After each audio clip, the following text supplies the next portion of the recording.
Arsenal have won 6-0 across 2 games to start the season, in both the Community Shield and opening day. So that's it, job done, right? The league title wrapped up. Not quite. Neither of their 2 big money summer signings has actually been tested yet, and here's exactly what to watch for when they are. Starting with the 2 big casualties of last season. William Saliba, the centre back that part of that team that won them the title, picked up a back injury for France this summer at the World Cup. And he's ruled out for an extended period with no surgery needed. And the second piece, Jurrien Timber, is also out with a long-term groin problem. That's 2 first-team defenders gone before a ball has been kicked.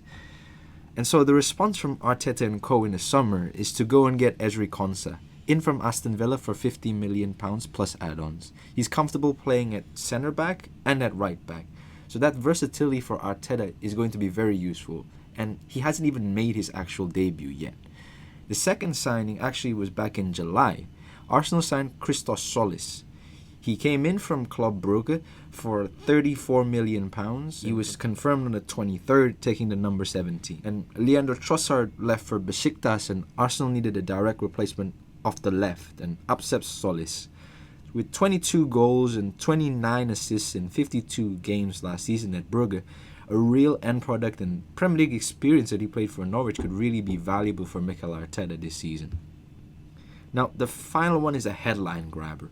Bruno Guimarães, $75 million from Newcastle at 4 years plus an option. Arsenal's own sporting director mentioned a rotation option who can play at the 6 or push higher. And there's a clear need to manage Rice's workload across a long season. But think about that for a second.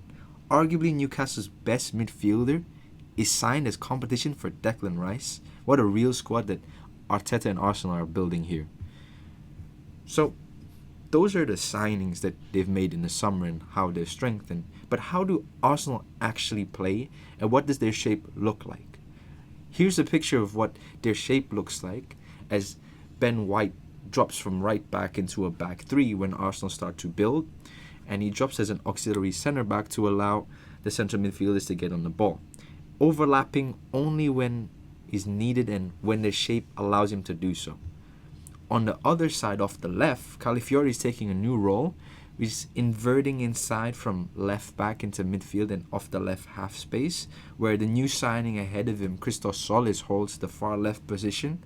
And he's doing 2 jobs from there, not one. Sometimes he's trying to run in behind, and sometimes he's delivering from wide, Christos Tzolis. And off the right, Bukayo Saka holds width, acting as a fixed point off that right-hand side, while Ødegaard plays on a free roll, drifting into the right half space. And Rice tucks in off the right rather than sitting in a flat pivot, while Lewis Kelly sits at the base of that midfield. So that's the shape that Arsenal play, and we see that clearly in both of those games, first in Coventry and second against City. And if you see the goals, first of all, against Coventry, goal 1, Calafiori feeds Havertz inside for a first-time finish. And then the second goal, Declan Rice carries the ball forward and plays it to Christos Tzolis, who plays across the box, which is parried, and Bukayo Saka finishes the rebound. And finally, goal 3, Bukayo Saka and Ben White combine to tee up Martin Ødegaard. And then in the Community Shield against Man City, it's Calafiori again, this time from a Lewis Skelly ball, 23 seconds into the game. And the second goal, Christos Tzolis holds that left wide position, and Ødegaard crosses to him, and he's free in that free roll off the right. Tzolis lays it off, and Havertz slots it in. So, again, the same starting point. Tzolis out wide, but this time he plays it inside for the third goal, and Ødegaard finishes beautifully himself. So, if you look at the pattern, it's different personnel finishing at different moments, but a lot of the creative output comes from Tzolis off the left-hand side and Ødegaard off the right-hand side in that free role that he's playing. But it's clear and evident that the squad is gelling quickly right now at the Emirates. So, that's how they play on the ball. Off the ball, the picture completely changes. They play into a 4-4-2 disciplined block, and the holding 2 in that block are Lewis Kelly, plus whoever is playing, either Rice or Guimarães, And that rotation or defensive structure doesn't really change at all with either of them in there. The shape stays the same. So, back to the main question, right? Why don't we just call this solved, give Arsenal the league title already? Because the 2-3-0 results don't really mean anything yet. It's early in the season and the opponents themselves weren't ready. Let's take Coventry, for example. Coventry generated almost nothing all game. 0.28 expected goals against 3 actual goals conceded. And Arsenal even outperformed their own process too with 1.8 xG for 3 goals, which is a good day in finishing and not really a proof of control against a real opponent. And Manchester City weren't really Manchester City. This was Enzo Maresca's first competitive match in charge after Guardiola, and coincidentally the joint highest league defeat by a City manager's opening game since 1906.